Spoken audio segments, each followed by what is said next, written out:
Hello and welcome again to this session in computational chemistry. So, today we will be having our third practical session. In the last practical session, we executed an exponential program using a Taylor expansion. We calculated the exponential function using Taylor expansion and we took 250 terms in one calculation. In another calculation, we took 350 terms and we also introduced the concept of double precision. What is double precision? I compute a number up to 16 decimal place accuracy, that is after the decimal point I have 16 digits and my calculation is accurate up to those 16 digits. So, we saw that our calculations did not make any difference whether we took 250 terms or 350 terms. In fact, that result you can pretty much see on the screen. You see at the bottom of the screen, you can see that whatever we executed last time, my x value was 2.000, I have 2.00 written up to 16 digits, the calculated value is 7.389 up to 16 digits, the Fortran programs compiler also gave me 16 digits. So, our digits last 3 digits are 486, the Fortran compiler's results are 504, we have an 18 digit difference between our result and Fortran result. Now, on the basis of our calculation, we can say that since 250 or 350 terms gave the same result, we can say that our results have converged and maybe the Fortran compiler has used a different algorithm to calculate its exponential, because remember any number can be calculated by different algorithms. Ours was a Taylor expansion algorithm, the computer compiler can use other algorithms to calculate this exponential function. So, what we will do today now, we will execute the same programs using a function and a subroutine. Remember, we have already discussed functions and subroutines. So, what I will do in today's program is that have a main program which reads lot of data, which prints data and it will call different functions and subroutines to execute the results that are required in the main program. So, I have called it PROGFS, that is program which has functions and subroutines. Let me edit that program, so that you will know what that program is going to do. So, I will edit that program now. How will I edit that program? VI PROGFS .f. What this is doing? This is a program in which there is a main program and there are functions as well as subroutines. So, what this main program is going to do? It will call a function extex, that is the exponential function calculated using Taylor expansion, exactly that we did earlier. See, in the last class we have calculated a function, but that was the whole program itself was the function. Now, in this particular calculation today, I have a main program and I have functions and subroutines. Okay. So, there is one function and there is one subroutine. So, we will execute that and we will also try to insert one more subroutine in this particular program. So, that I shall do after I explain what all I have done so far. So, what is the present program today? It calculates exponential function using a Taylor expansion through a function call statement, not in the main program. Then the second part that this program will do, it will arrange numbers in an ascending order using a subroutine. So, this particular program will do 2 tasks now, and after I complete these 2 tasks, I will modify the program to calculate the product of 2 matrices. So, let us go through this program line by line. Okay. Now, look at the starting point here.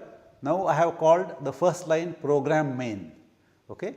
So, the Fortran compiler allows you to give certain name to your program. I have called it program main, and the next line is dimension A20, B20, C20. So, what I have done? I have defined 3 variables A, B and C. Both of these are dimension variables. What is the meaning of a dimension variable?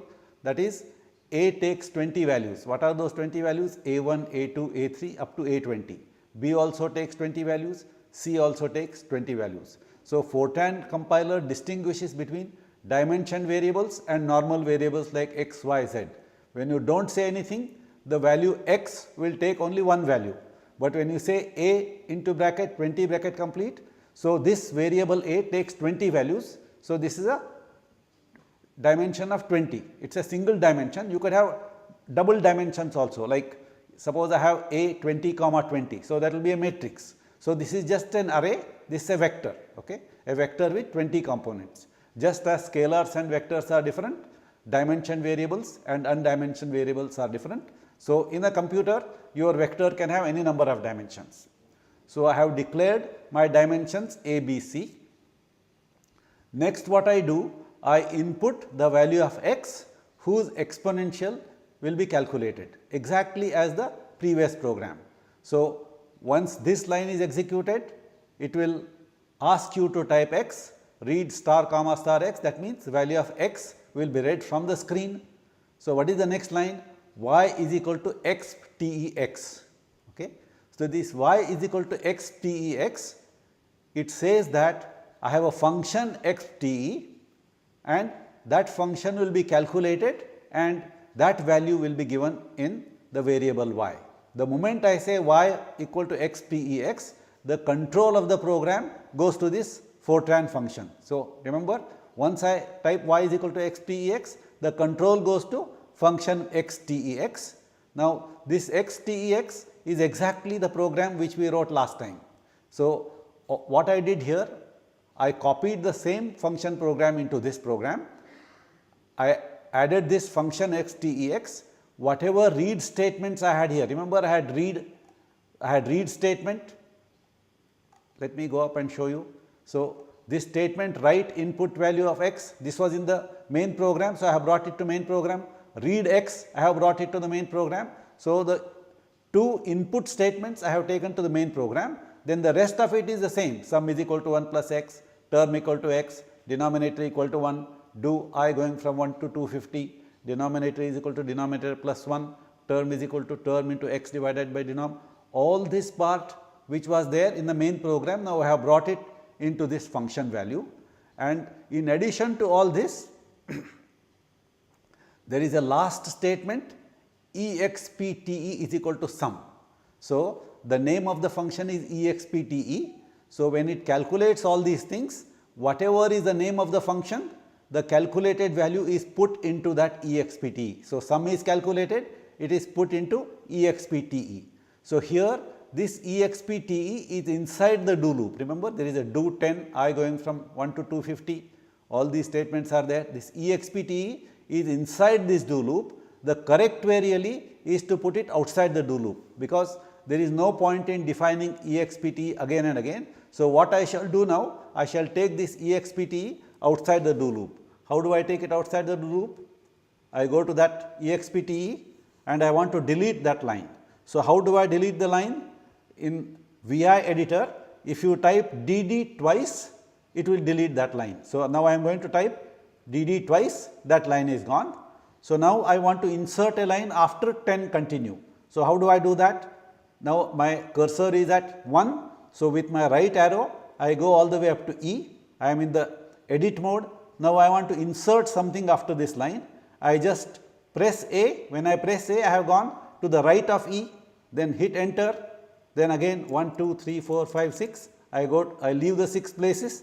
Then I say expte equal to sum. Now, what have I done? This particular line expte was inside the do loop. See, there is no need to define expte inside the loop, because I am interested in the final value of the sum. Okay? So, therefore, one of the strategies in programming, whatever objects are to be calculated only once, they should never be inside the loop. So, I have taken now expte outside the loop, so that it is only calculated once after the entire sum is over, then return and end. So, when the function is called, it calculates all these things and returns the value of xte to the main program. Okay. So, remember, now I did something wrong with my mouse. So, it will insert all these lines. So, I have to delete these lines. What do? Escape. Then I keep on typing dd twice. So, what I am doing? I am typing dd twice. I delete all the extra things I created. Okay. So, this VI is a very sensitive editor. Okay. So, if you just hit any character in the wrong place, it will give you problems. So, whenever you insert, it should be either I and enter or A at the end of the line and enter. Okay. So, now that is the one function part. Now, I want my program also to do one more thing. So, I want to do my program to do one more thing, that is arrange numbers in an ascending order. Remember, we have already written a program to arrange numbers in an ascending order. Now, I want to execute this ascending order program in a subroutine. So, after it calculates the exponential of the function y is equal to x t e x, z is equal to e x x. What does this z tell me? This z is the value of the exponential calculated using the Fortran compiler. Exptx is the value of the function calculated using our function which uses Taylor expansion. So, both these are calculated, then these are written on the screen. So, when I say write star comma star x comma y comma z, it writes the value of x which is my input value, y is the function calculated using Taylor expansion, z is the function calculated using the Fortran compiler. So, it will write all these things. Now, I want my program to arrange numbers in an ascending order. So, what do I have to do to arrange numbers in an ascending order? I have a subroutine to do that. So, the first task that is needed is I need to read the input values of numbers that I want to arrange in an ascending order. So, what I have done, I have created a data file. We will keep on needing lots of data in our execution in the future. So, I have created a file called inputreal.dat. You see this one, there is an input real, okay. This is the name of the file, input real. In that I have entered some 30 or 40 or 50 values of data. So, whenever I need to read data, I will read from input real. So, how do I connect my input real file to this program? It is through this open statement, open unit equal to 8, file is equal to input real. So, this is an input file. And then I also create another file open unit equal to 9, file equal to output 1.dat. So, this is my file where I write all the results of my calculation. Okay. So, once I do that, what is my next line? Write star comma star input n, the number of real variables to read. So, when I want to arrange numbers in an ascending order, I have to read a given number of lines. So, how many numbers I want to read? I want to read n variables. So, I will write on the screen input the number of variables to be read, and the next line is read star comma star n. What does the next line do? It will read n from the screen. Okay. It will read n from the screen, and when it reads n from the screen, what is my next thing? I have a do loop now, do I going from 1 to n, read 8 comma star ai. So, I am reading all the ai values from I going from 1 to n, then the value variable b is the second variable. So, I want to call it bi is equal to ai end do. So, now this do loop is slightly different from the do loops we have considered so far. Earlier we used to give a line number for my do loop. This time what I have done, I have not used a line number, I have just used a do statement without line numbers. See, lot of modern programming, they do not like too many line numbers, because when you have too many line numbers, you go from one line to the next line, from that line to some other line. So, you do not know exactly where the control will be. So, when you have lots of line numbers and there is an error in the program, you will not be able to detect where the error occurs. So, the lesser the line numbers, the better, because you will be able to identify the errors much better. So, let us now go back to the program. So, I have read all this data, I have made b equal to a, that is the end do. Then I say call order. So, call order, whenever I have a call statement, it is a subroutine. So, I say call order a comma b comma n. So, I call that subroutine, then what is the next thing? It goes to the subroutine, does the calculation and returns. So, once it returns to the main program, write star comma star the n numbers arranged in an ascending order. So, if my program has worked, it would have created all my numbers in an ascending order, then I will write it on the screen. I will write it on the screen, stop and end. Okay. So, you will see certain gaps here and certain gaps here. So, the present compilers are such that a blank line does not affect the execution of the program. It is still good to avoid blank lines, but I have put it so that you will be able to distinguish. So, just for completeness, what I will do, Let me just delete a few blank lines so that there is no problem. So, there are 2 blank lines. So, I will when I type D 2 times, it deletes it. Okay. So, it is always good to have some blank lines between some statements, so that you can clearly distinguish one part from the other. Okay. So, this is a call statement to the order. Now, let us see what the order subroutine is. So, first I had written the function xpex. When I wrote this function part, there is a return and end. Remember, in the main program there is a stop and end, in the function there is a return and end. So, after this, now I wrote the program for arranging numbers in an ascending order. Okay. So, there is the first we wrote the program for the function, next is the subroutine order. Now, what is this now subroutine? I will call it subroutine order p comma result comma n. In the main program, if you remember, I had a comma b comma n. So, now I have p comma result comma n. So, what does this do now? In my subroutine, the variable names are p, result and n. In the main program, they are a, b and n. So, it does not matter, because whatever is in the bracket between the main program and the subroutine, that is the common thing. In the main, I have called it a, in my subroutine it is called p. In the main program, the second variable was b. In my case, in the subroutine, the second variable is result, n is the same. Instead of n, I could have called m, it does not matter. So, it also illustrates a very fundamental feature of this programming, that the names in the subroutine can be all very different from the names in the main program. The line numbers in the subroutines can be any numbers, they will have nothing to do with the main program. The only thing that is linked between the main program and the subroutine is this, whatever is passed through these brackets or whatever is passed through common statements. Remember, we have also discussed common statements. In the future, we will have a lot of occasion to use large number of common statements. And as I am executing the program, I would urge all of you to also put the computers on and execute it yourself.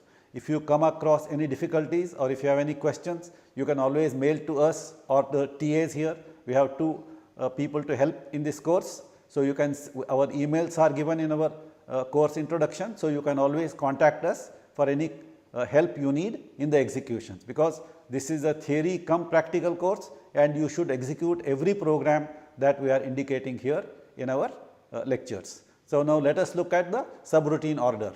Subroutine order, these are the subroutine. So, I already told you that you match p, result and n to a, b and n in the main program. So, now we know that in the main program, a and b were array variables. They were not just normal variables, scalar variables, they were vector variables. What is the meaning of a vector variable? You will have more than one component. So, both a and b in the main program had 20 as their dimension. So, in the subroutine as well, I will have dimension p 20 and result 20. So, instead of this 20, suppose I make it 21 or 19, there will be a huge error. I would all urge you to purposely make it a different number than in the main program and see what error you will get. It may give the standard thing is some segmentation fault, all kinds of errors you will get if there is any mistake. So, I have defined a dimension statement. So, now just as in the main program I wrote whatever was in A, I had written in B. So, here also I do the same thing, whatever was in variable P, I have put it in result. So, result array will be exactly as the P array, because all the calculations I want to do on the result array and not on the initial P array, which is the initial order. P has the initial data, result will have the final data. So, in this do loop, my result is equated to Pi. Now, see the remaining lines. What are the remaining lines? So, there are 2 do loops now, I going from do 10, I going from 1 to n minus 1, second loop j going from I plus 1 to n. So, how do I exchange numbers? Remember what is the strategy? So, whenever you want to exchange result I and result j, you first define a new temporary variable called small. Small is equated to result I, and then if result j is less than small, then I exchange result I and result j. If result I is less than small, then result I is equal to result j, and result j is small because small is the earlier value of result I. So, this small is necessary because if I do not use this small, then both result I and result j will have the same value of result j. So, this if statement now, if some condition is satisfied, then you do these two lines and end if. So, this is now a block statement.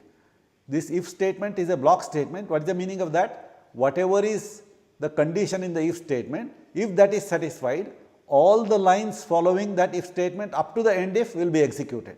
Okay. So, in this case I execute this, then 110 continue, 10 continue, return end.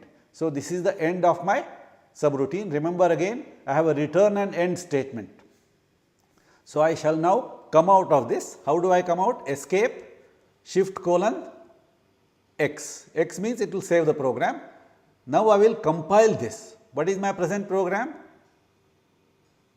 Program is program fs.f. What is this program? It has subroutines as well as functions. So, G Fortran prog functions subroutine dot f. So, I am compiling. So, let us give it a new name. So, what name I want to give? Minus O. So, the name I want to give it would be, let us say exec. I will call it exec fs, because in this particular program I am executing functions and subroutines. So, my new name is exec fs. So, the compiled version will be put in exec fs. Enter. So, now it has compiled. So, I will execute. To execute, I will say dot slash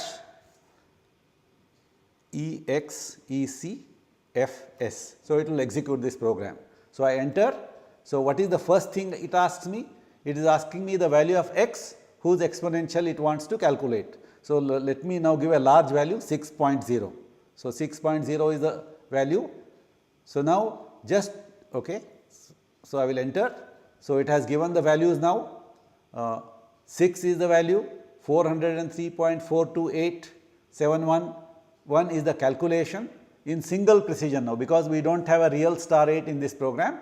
So, these are the values calculated from our algorithm Taylor expansion, whereas from the Fortran compiler 403.428802. Remember now, there is a lot of difference between our calculation and the compiler's calculation. Okay. So, now we have not investigated which is better, but that we can always do as an exercise. But now what I want to do after executing this function, now I want to arrange numbers in an ascending order. Remember that my data is already in a file called input real. So, it now asks me input n, the number of real variables to read. So, let me give 10 as the number now. So, I want to read 10. So, that means it will read 10 numbers from that file and execute the arrangement in an ascending order, and it will print my results on the screen. I enter. Now, see, these are all the values. These are the 10 values 0, 1.2, 3.29, 5, 8, 12, 21, 43, 44, 100. So, it has read the data from my file and arranged them in an ascending order. Now, let us try to execute it again for one more set of data. So, again exec fs dot slash exec fs, enter. So, this time instead of 6 I want to give value 10.0. So, that means I want to calculate the exponential of 10, enter. So, what it has done now? 22026.4688, 22026.4648.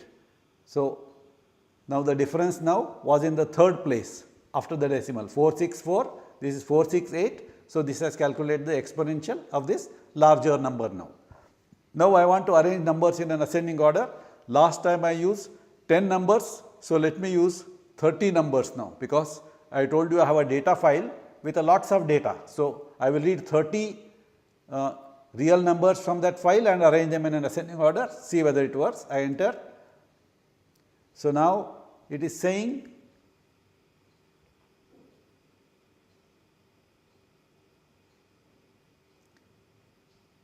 so there is some problem with this. Okay. So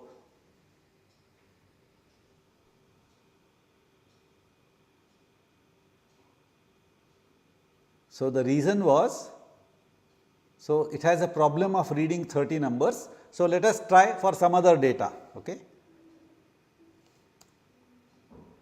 So I had used x equal to 30. Now let me use x equal to 20. It calculated exponential of 20 e to the 20 48516 5280 48516 5184. You already see that for large values of x, the differences between our Taylor expansion and the Fortran compiler's values are different. Now I want to arrange numbers in an ascending order. Last time I gave 30, I will give 20. Okay. So it has accepted these 20 numbers. Now see, it has arranged 0, 6, 9, 1.2, 3, 5. It has arranged them all in an ascending order. Now we saw that it gave some error when I gave 30 as the number of data to be read. So to understand that, let us go to that file vi input real. So these are all my data. So let us see whether there is any problem in this. So first one was 1.2, 3.3, 100, 44. So there has to be some error in this data, otherwise it will not stop. Okay. On the face of it, I do not see any error here. Okay. So now my file has lots of data here. So I want to number these lines. So there is a Linux command to number these lines, shift colon. What I did, I was editing this file input real, shift colon, then I type, when the colon appears at the bottom, set space nu. So it sets the numbers to these lines, enter. So you see what this has done, it has given line numbers to all my programs. Okay. So 30 data I had given. So I do not see any major problem here in these numbers. So why it should give an error, I have no clue. So I do not see any major problem in my data. So let me try to execute again to see whether I can do it. Okay. Now I understood the problem. Okay. So let us see, escape.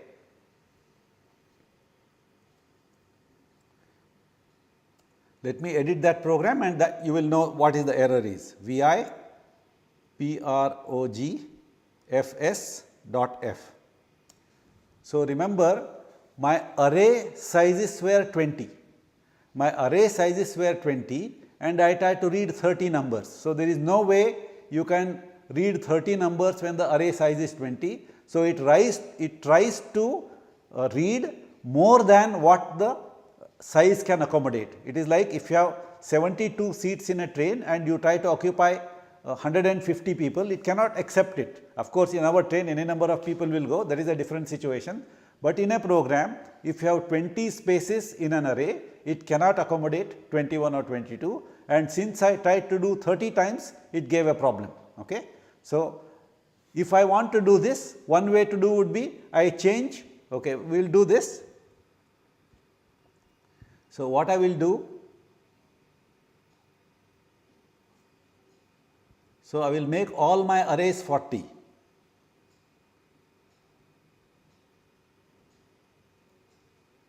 Okay.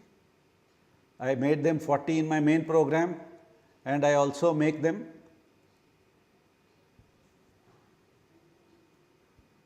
I also make them 40 in the subroutine. Okay. So I change in the wrong place, escape.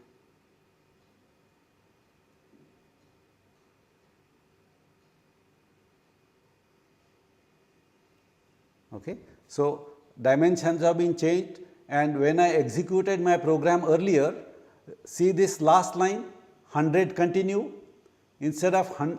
So the position of this is, remember, line numbers have to come in the first 5 places. So this is 1 1 10, first place is blank 1 1 0, next 3 digits are 1 1 0, next is blank, so the next is blank.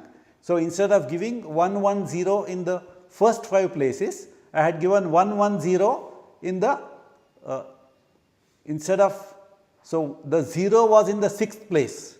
So, what I am saying, instead of 1 1 0 here, so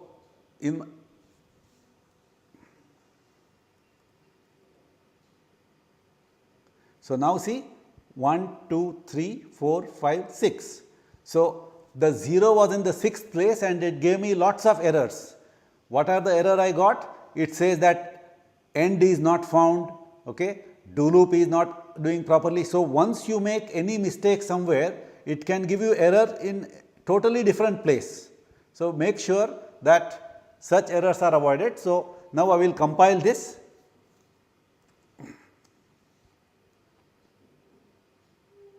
So, I am compiling this program. Okay, now I will execute.